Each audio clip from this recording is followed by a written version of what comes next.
Welcome back to another video on the channel. So the 2022 tennis season is just around the corner and I can't wait for it all to get started again.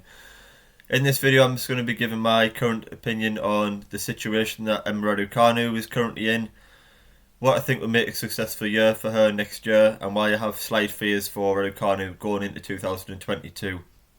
So I'm sure, as we all know by now, Raducanu shot to stardom in 2021 when winning the US Open title as a wildcard, producing some outrageously good tennis and fully deserving of winning that title. And Raducanu's US Open win will forever be one of my favourite ever sporting moments. You know, a British teenager winning a Grand Slam title is pretty much unheard of.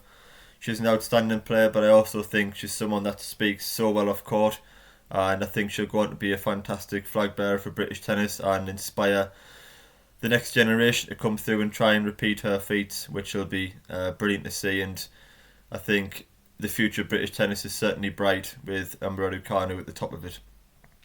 Following on from that US Open win, the anticipated money, sponsorship deals, social media followers have all followed very, very quickly. You know, Raducanu is now working with Tiffany, Dior, Evian, British Airways, and has just 2.1 million Instagram followers. So her life has certainly changed overnight since that wildcard main draw in Wimbledon in July. Now, I do have slight fears for Raducanu going to 2022, and I'm just going to go into those now. So number one is the media, and Raducanu has become a superstar overnight across the world, but in Britain now I think she's arguably the biggest British sports person in terms of selling stories and views. And I think, you know, she was recently named British Sports Personality of the Year award, and unfortunately British press have a tendency to print negativity about our own sports stars when things show the slight signs of going wrong or results start to slightly go wrong. And you can already see the headlines when, you know, Raducanu does inevitably lose in an opening round clash next year, that, you know, Raducanu crashes out of the tournament in opening round, and the natural questions will follow. Is she still committed to tennis? Has the money affected her performances? Is she training hard enough?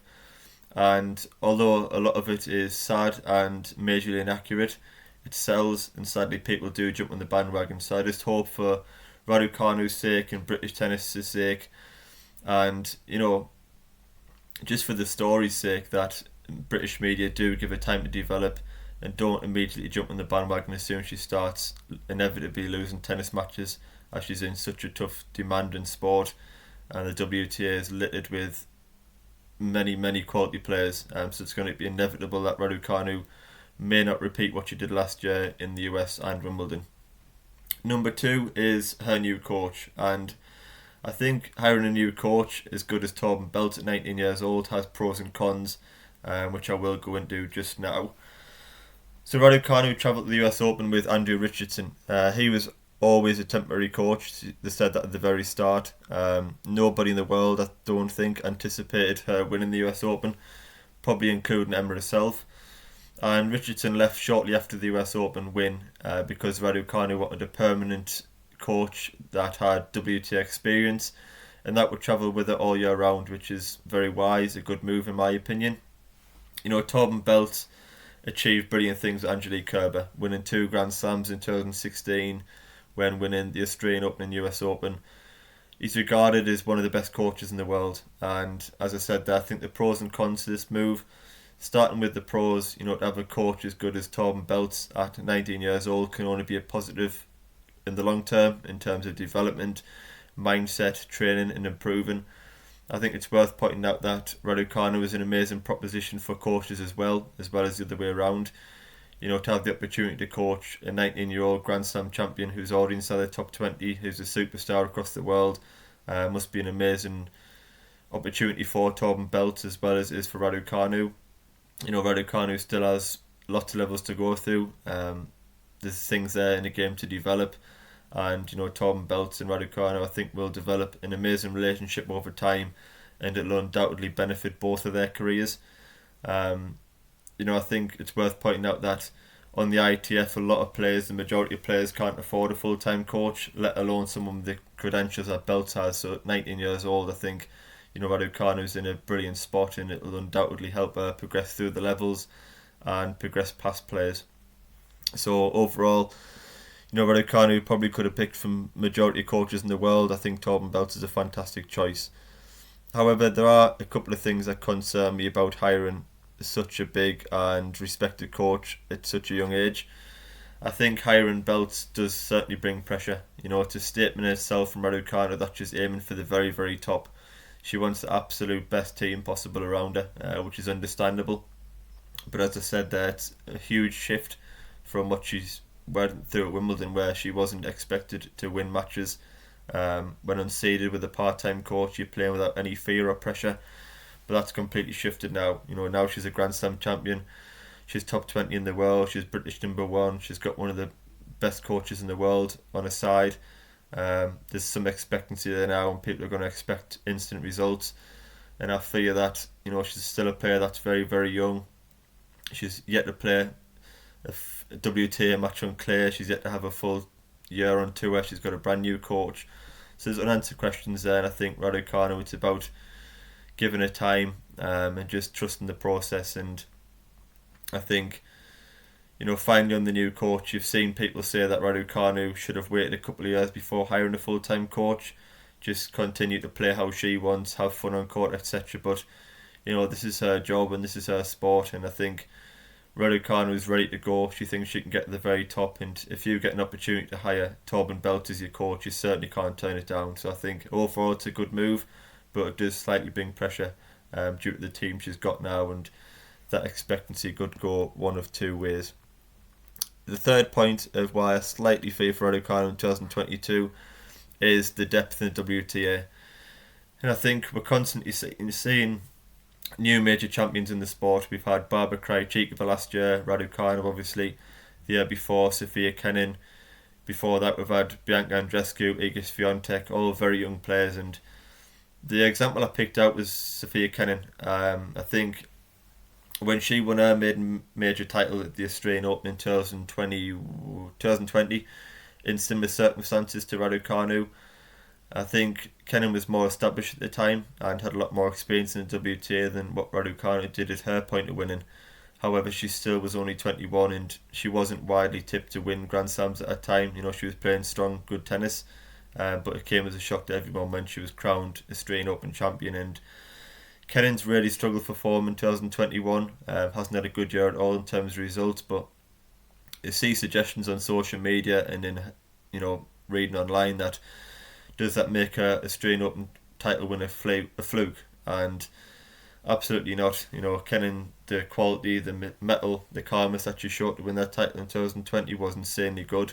She beat some top players, some of the best players in the world in deciding sets, and she fully deserved to win that title. And it's not a case of Kenin taking her eyes off the ball or not trying as hard due to already becoming a Grand Slam champion. It's just a very, very tough sport, often decided by fine margins, and I think Kenin is a player that has struggled to deal with the expectancy and being a favourite at tournaments. A lot of people expected it to follow up by Australian Open title and reach semi-finals and finals of tournaments consistently, and she hasn't been able to do that.